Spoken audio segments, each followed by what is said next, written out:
Canada, a giant energy treasure spread across the vast lands of North America.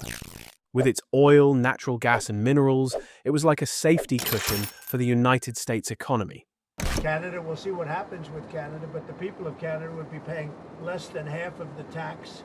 Am I going to impose tariffs on the European Union? Absolutely.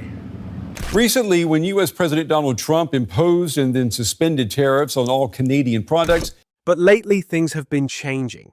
Washington's protectionist tariffs have pushed Canada to set its sights on European and Asian markets. So, what does this shift mean for the United States? Could America's global balance of power be shaken if it loses its largest energy supplier adjacent to its border? Canada's new commodity pacts with the European Union and Asia are a lightning bolt on the global trade scene. If low-cost heavy oil, abundant natural gas, and critical minerals now flow into European ports or Asian refineries instead of the United States, could Washington's development, jobs, and strategic energy card be weakened? Or is the Canada-United States relationship still indispensable?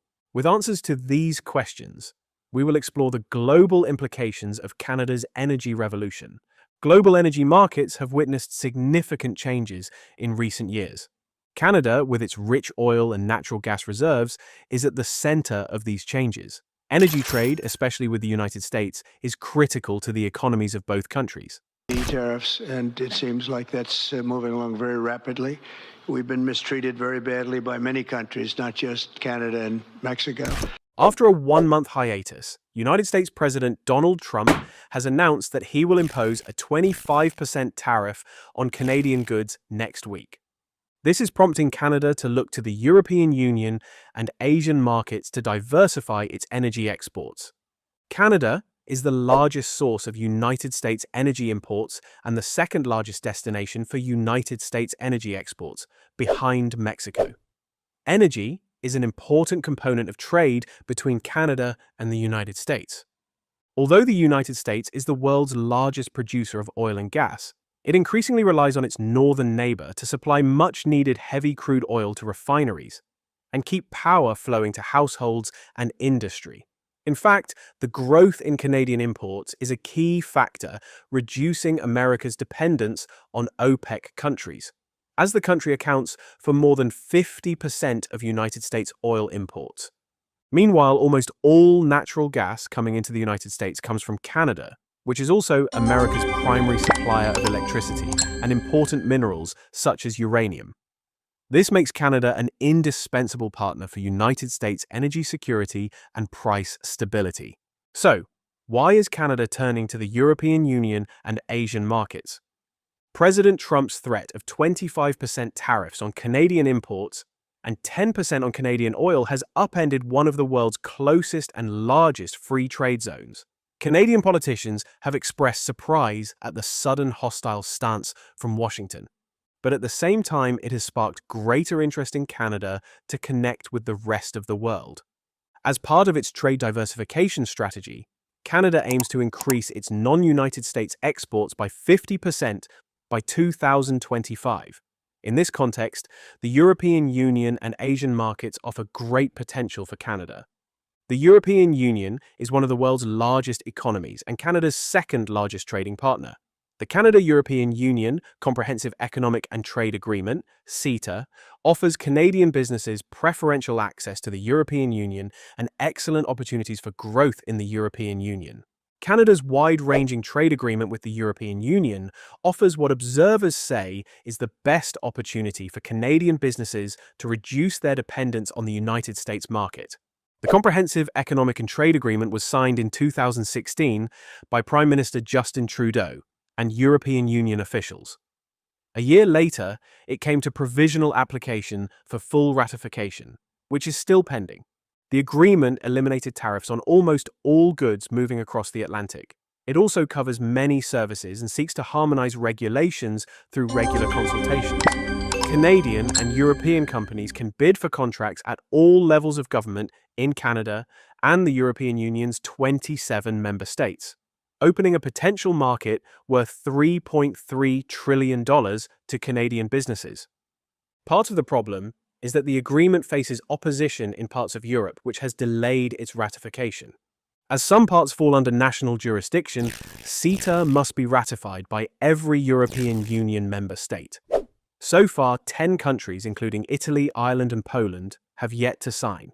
Complaints about the agreement differ in each country. Some critics argue that CETA's dispute settlement mechanism gives too much power to corporations. Others are concerned about the erosion of national sovereignty, lax food safety standards, and the inclusion of local agricultural products in the agreement. Apathy also played a role, with some national parliaments not seeing ratification as a priority. Brexit has been another complicating factor. The United Kingdom was a key proponent of CETA and was among the first European Union countries to ratify the agreement. Now that the United Kingdom is out of the bloc, Canada and the United Kingdom have agreed to temporarily abide by the terms of CETA until a bilateral trade agreement is in place. Given United States President Donald Trump's threats of a trade war, Canada and the European Union are said to need to redouble their efforts to finalize the deal and encourage more businesses to make the most of it. So, what would it mean for the United States if Canada's energy exports were to turn to the European Union and Asian markets? It could bring some disadvantages for the United States. First, the privileged position of the United States in terms of affordable and reliable energy supplies could weaken. This could lead to higher energy costs and uncertainty in energy supply security. Moreover, Canada's diversification into different markets could also reduce the bargaining power of the United States in energy trade. Canada's efforts to diversify its energy exports have led to new commodity agreements with the United States and other countries. So, how can Canada strike a new commodity deal with the United States and others? United States tariffs looming over the Canadian economy require an urgent, strong, and strategic response. Canada must show Washington that America's path to energy and economic security depends on Canada. A focus on key commodities can support a broader Canadian industrial revival that boosts Canadian GDP, stimulates technical innovation, attracts foreign and domestic investment in a variety of key areas, increases productivity, and accelerates investment in domestic resources. This would make us indispensable to United States interests and an important pillar of its economic and energy strategy. A focus on specific commodities could also lead to a renaissance in Canada's manufacturing and ancillary services, and ensure that sound Canadian sustainability policies, such as methane capture and conservation, advance emission reductions along the value chain. In other words, a resource-driven economic strategy need not be a strip-and-ship strategy. There is also a broader imperative: geographic diversification.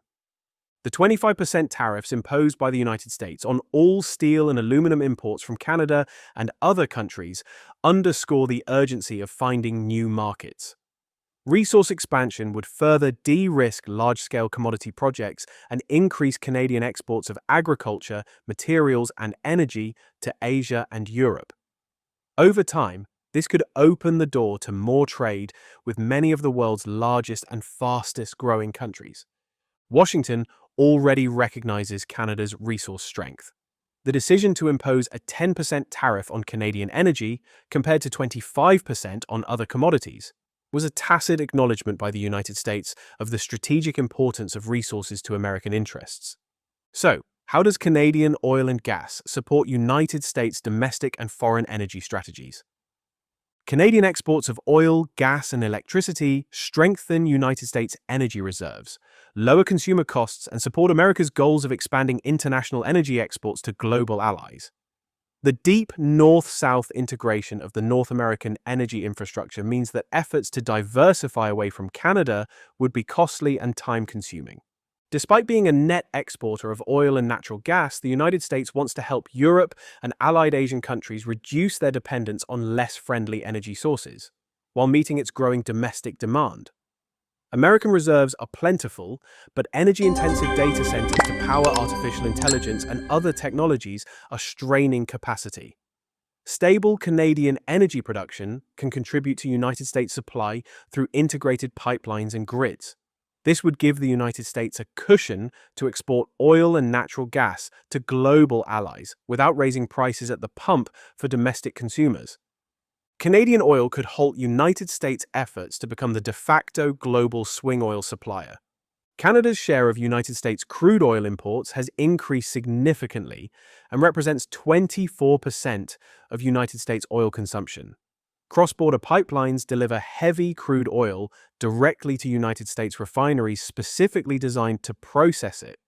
For these refineries, especially those in the Midwest, moving away from Canadian heavy crude would expose them to high reforming costs, or make them dependent on alternative sources such as Venezuela or the Middle East, exposing them to geopolitical risks. Recently, the expansion of the Trans Mountain Pipeline has nearly tripled Canada's capacity to ship oil to tidewater markets, enabling Canada's oil to play a role in supporting global allies like South Korea and Japan.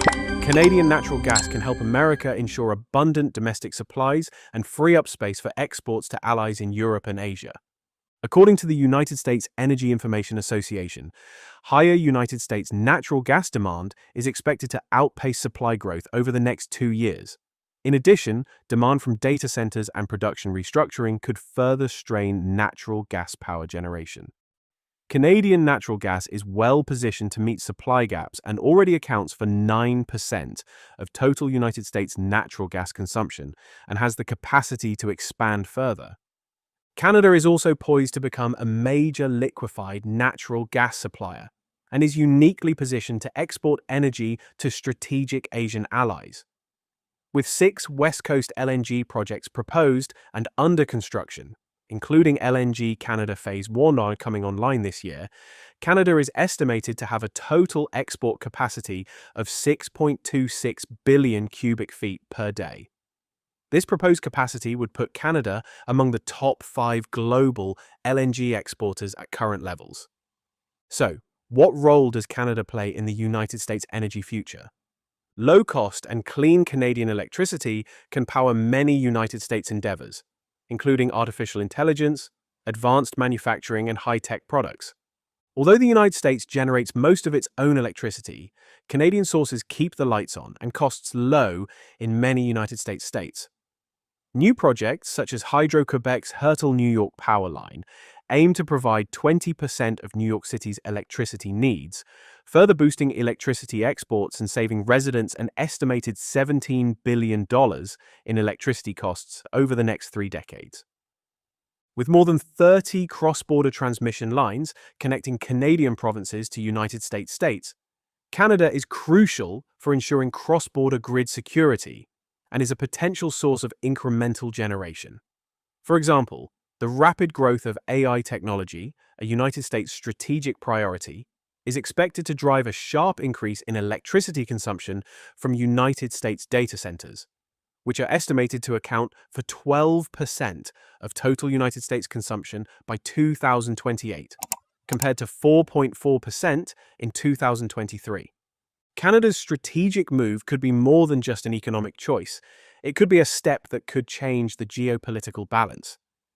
So, what will change in terms of global energy security according to this new equation? We look forward to your comments. Thank you for watching us.